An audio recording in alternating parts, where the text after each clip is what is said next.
ကြာပြီးတော့ငါနောက်နင်းတော့မချွဲဘူး စဆိုင်ရဲလား ဟုတ်ကဲ့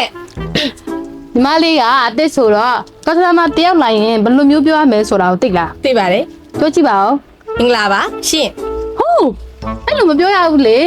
ကစတမာတယောက်လိုက်ရင်တချို့တီကစတမာတွေကဆူဆူတသားလေးကိုသဘောကျကြတယ်ညီမလေးကကောင်းလေးနဲ့ပြောတယ်လို့မျိုးလေမင်္ဂလာပါရှင်အဲ့လိုမျိုးဒီကအမအယိုးလေးလိုရွေးဆိုလေပေယိုးလေးလိုချင်လဲရှင်အဲ့လိုပြောရတယ်လေလုံးဝ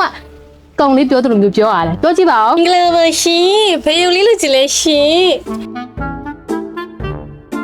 မင်္ဂလာပါရှင်ဘာရုပ်လေးယူလဲရှင် ဘူးတူရုပ်လေးပြပြလိုက်ဗျ